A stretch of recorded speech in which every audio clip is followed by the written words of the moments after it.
Hi ಎಲ್ಲರಿಗೂ ನಮಸ್ಕಾರ. ನೀವು ನೋಡ್ತಾ ಇದ್ದೀರಾ Vijay Mylar YouTube channel. Devil ಸಿನಿಮಾದ ಬಗ್ಗೆ ಇವತ್ತು ನಾನು ಮಾತಾಡ್ತಾ ಇದ್ದೀನಿ. ಸೊ ಅಪ್ಡೇಟ್ ಇಲ್ಲದರೂ ಕೂಡ ಕೆಲವೊಂದು ವಿಚಾರಗಳನ್ನ ನಿಮ್ಮ ಜೊತೆ ಹಂಚ್ಕೋಬೇಕು ಅಂತ ಅನಿಸ್ತು. ಸೊ ತಡ ಮಾಡೋಕ್ಕೋಗಲ್ಲ, ಆದಷ್ಟು ಬೇಗ ವಿಡಿಯೋನ ಶುರು ಮಾಡ್ತೀನಿ. ಶುರು ಮಾಡೋಕ್ಕೆ ನಮ್ಮ ಮುಂಚೆ ಚಾನಲ್ಗೆ ನೀವು ಯಾರು ಸಬ್ಸ್ಕ್ರೈಬ್ ಮಾಡದೆ ನೋಡ್ತಾ ಇದ್ದಾರೆ ದಯವಿಟ್ಟು ಸಬ್ಸ್ಕ್ರೈಬ್ ಮಾಡ್ಕೊಳ್ಳಿ. ಆ್ಯಂಡ್ ಇನ್ಸ್ಟಾಗ್ರಾಮ್, ಫೇಸ್ಬುಕ್ ಆಗಿ ಎಕ್ಸೆಲ್ ಫಾಲೋ ಮಾಡೋದನ್ನು ಮರಿಬೇಡಿ ಅಂತ ಹೇಳ್ತಾ, ಮೊದಲೇದಾಗಿ ಯಾರೆಲ್ಲ ಡೆವಿಲ್ ಸಿನಿಮಾಗೆ ವೇಟ್ ಮಾಡ್ತಿದ್ದೀರಾ ಮೊದಲು ಕಾಮೆಂಟ್ ಸೆಕ್ಷನಲ್ಲಿ ಕಾಮೆಂಟ್ ಮಾಡಿ. ಆ್ಯಂಡ್ ಈ ಡೆವಿಲ್ ಸಿನಿಮಾದ ಒಂದು ಶೂಟಿಂಗಲ್ಲಿ ದರ್ಶನ್ ಸರ್ ಅವರು ಕೈನ ಇಂಜುರಿ ಮಾಡ್ಕೊಂಡಿದ್ದಾರೆ.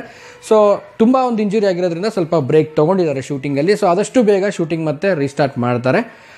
ಡೆವಿಲ್ ಸಿನಿಮಾದ ಬಗ್ಗೆ ಹೇಳಬೇಕು ಅಂದರೆ ಎಲ್ಲರೂ ಮೋಸ್ಟ್ ಎಕ್ಸ್ಪೆಕ್ಟೆಡ್ ಆಫ್ಟರ್ ಕಾಟೇರ ಒಂದು 100 days ಆದಮೇಲೆ ಒಂದು ನೆಕ್ಸ್ಟ್ ಎಕ್ಸ್ಪೆಕ್ಟೇಷನ್ ಇರುವಂಥ ದರ್ಶನ್ ಸರ್ ಅವರ ಮೂವಿನೇ ಡೆವಿಲ್ಲು. ಸೊ ಡೆವಿಲಿಗೆ ಕಾಯ್ತಾ ಇದ್ದೀವಿ. ಆ್ಯಂಡ್ ಡೆವಿಲ್ಗೆ ವೇಟಿಂಗಲ್ಲಿ ಒಂದು ಕಡೆ ಆಯಿತು ಅಂತಂದರೆ ಸೊ ವರ್ಷದಲ್ಲಿ 2 ಸಿನಿಮಾಗಳನ್ನು ಕೊಡ್ತಾ ಇದ್ದಾರೆ ದರ್ಶನ್ ಸರ್. ಸೊ ಒಂದು ಆಲ್ಮೋಸ್ಟ್ ಗೊತ್ತಿರೋ ಹಾಗೆ ಕಳೆದ ಬಾರಿ ಕೂಡ ಹೇಳಿದರು, ವರ್ಷದಲ್ಲಿ 2 ಸಿನಿಮಾಗಳನ್ನು ಇನ್ನು ಮುಂದೆ ನಾನು ಕೊಡ್ತಾ ಹೋಗ್ತೀನಿ ಅಂತ. ಇದೊಂದು ರೀತಿಯಲ್ಲಿ ಗುಡ್ ಮೂವ್ ಅಂತ ಹೇಳ್ಬೋದು. ಯಾಕೆ ಇದ್ರ ಬಗ್ಗೆ ಮಾತಾಡ್ತಾ ಇದ್ದೀನಿ ಅಂತಂದರೆ, ಸೊ ಸ್ಟಾರ್ಡಮ್ ಸಿನಿಮಾಗಳು ಅನ್ನುವಂಥದ್ದು ವರ್ಷದಲ್ಲಿ 2 ಸಿನಿಮಾಗಳು ಬರ್ತಾ ಹೋಯಿತು ಅಂತಂದರೆ ಒಂದು ರೀತಿಯಲ್ಲಿ ಹೇಳಬೇಕಂದ್ರೆ ಸರ್ಕ್ಯುಲೇಷನ್ ತುಂಬಾ ಚೆನ್ನಾಗಿರುತ್ತೆ ಇಂಡಸ್ಟ್ರೀಲಿ. ಆ್ಯಂಡ್ ಥಿಯೇಟರ್ಸ್ ಮಾಲೀಕರಿಗಾಗಿರ್ಬೋದು ಮತ್ತು ಇಂಡಸ್ಟ್ರಿಗಾಗಿರ್ಬೋದು, ಸೊ ಪ್ರತಿಯೊಬ್ಬರು ಕೂಡ ಒಂದು ಸರ್ಕ್ಯುಲೇಷನ್ ತುಂಬಾ ಚೆನ್ನಾಗಿರುತ್ತೆ. ಸೊ ಪ್ರತಿಯೊಬ್ಬರು ನಟರು ಕೂಡ, ಸ್ಟಾರ್ ನಟರು ಕೂಡ ವರ್ಷಕ್ಕೆ 2 ಸಿನಿಮಾಗಳು ತೆಗೆದ್ರೆ ಇಂಡಸ್ಟ್ರಿಯಲ್ಲಿ ಖಂಡಿತವಾಗ್ಲೂ ಲಾಸ್ಟ್ ಎಲ್ಲರಿಗೂ ಗೊತ್ತಿರೋ ಹಾಗೆ ಕಾಟೇರ ಸಿನಿಮಾ ಬಂದಾಗ ಎಷ್ಟೋ ಥಿಯೇಟರ್ಸ್ಗಳು ಮುಚ್ಚೋಗಿತ್ತು. ಸೊ ಎಲ್ಲ ರಿನೋವೇಷನ್ ಮಾಡಿಸಿ ಕಾಟೇರ ಸಿನಿಮಾ ಮತ್ತೆ ರನ್ ಆಗಿ ಸೊ ಈಗ ಕಂಟಿನ್ಯೂಷನ್ ಥಿಯೇಟ್ರನ್ನ ರನ್ ಮಾಡ್ತಾ ಇದ್ದಾರೆ. ಎಷ್ಟೊಂದು ಥಿಯೇಟ್ರ್ ಓನರ್ಸ್ಗಳು ಹೇಳಿರುವಂಥದ್ದು, ಸೊ ಆಫ್ಟರ್ ಲಾಂಗ್ ಟೈಮ್ ಆದಮೇಲೆ ನಮ್ಮ ಥಿಯೇಟ್ರು ಇಷ್ಟೊಂದು ದಿನಗಳ ತನಕ ಓಡಿದೆ ಅಂತ. ಸೊ ವರ್ಷಕ್ಕೆ 2 ಸಿನಿಮಾಗಳು ಕಂಪಲ್ಸರಿ ಆದರೆ ತುಂಬಾ ಒಳ್ಳೆಯದು ಅಂತ ನನಗನ್ಸುತ್ತೆ. ಇನ್ನು ಕಾಟೇರ ಸಿನಿಮಾ ಆದಮೇಲೆ ಡೆವಿಲ್ಗೆ ಎಲ್ಲರೂ ಕಾಯ್ತಾ ಇರುವಂಥದ್ದು ಈಗ ಗೊತ್ತಿರೋ ವಿಚಾರ. ಸೊ ಡೆವಿಲ್ಗೆ ಅಕ್ಟೋಬರ್ಗೆ ಒಂದು ಏನಪ್ಪ ಅಂದರೆ ಒಂದು ಟೈಮ್ ಇರುವಂಥದ್ದು, ಅಕ್ಟೋಬರಿಗೆ ಬರುತ್ತೆ ಅನ್ನುವಂಥದ್ದು ಆಲ್ಮೋಸ್ಟ್ ಗೊತ್ತಿರುವಂಥ ವಿಚಾರ ಎಲ್ರಿಗೂ.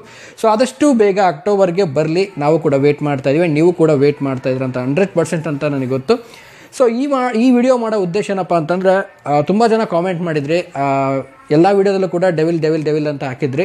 ಸೊ ಅದಕ್ಕೋಸ್ಕರ ಡೆವಿಲ್ ಸಿನಿಮಾದ ಬಗ್ಗೆ ಏನಾದರೂ ಒಂದೆರಡು ಮಾತಾಡೋಣ ಅಂತ ಒಂದು ವಿಡಿಯೋ ಮಾಡಿದ್ದೀನಿ. ಆ್ಯಂಡ್ ಆದಷ್ಟು ಬೇಗ ದರ್ಶನ್ ಸರ್ ಅವರು ರಿಕವರ್ ಆಗಲಿ ಆ್ಯಂಡ್ ಶೂಟಿಂಗ್ ಮತ್ತು ರೀಸ್ಟಾರ್ಟ್ ಆಗಲಿ, ಕಂಪ್ಲೀಟ್ ಆಗಿ ಆದಷ್ಟು ಬೇಗ ತೆರೆಗೆ ಬರಲಿ ಡೆವಿಲ್ಲು. ನಾವು ಕೂಡ ವೇಟ್ ಮಾಡ್ತಾ ಇದ್ದೀವಿ.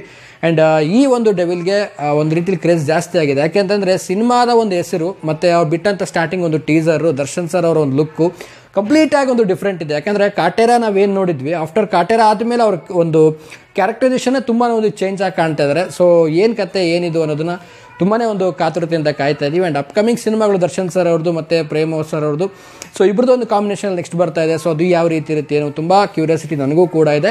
ಆ್ಯಂಡ್ ಮುಂಬರುವ ಎಲ್ಲ ಸಿನಿಮಾಗಳಿಗೂ ಒಂದು ರೀತಿಯಲ್ಲಿ ವೇಟಿಂಗ್ ಇದ್ದೀವಿ. ಆ್ಯಂಡ್ ಆದಷ್ಟು ಬೇಗ ಮೇ ತಿಂಗಳಲ್ಲಿ ಸಿನಿಮಾಗಳ ಅಪ್ಡೇಟ್ಸ್ಗಳು, ಬೇರೆ ಸಿನಿಮಾಗಳ ಅಪ್ಡೇಟ್ಸ್ಗಳು ಬರುತ್ತೆ. ಸೊ ತುಂಬ ಜನ ಕೇಳ್ತಾ ಇದ್ದೀರಾ ಯಾವ ಸಿನಿಮಾಗಳ ಅಪ್ಡೇಟ್ಸ್ಗಳಿಲ್ಲ ಯಾಕೆ ಅಂತ. ಸೊ ಮೇ ತಿಂಗಳಲ್ಲಿ ಖಂಡಿತವಾಗ್ಲೂ ಎಲ್ಲ ಸಿನಿಮಾಗಳ ಅಪ್ಡೇಟ್ಸ್ ಬರುತ್ತೆ.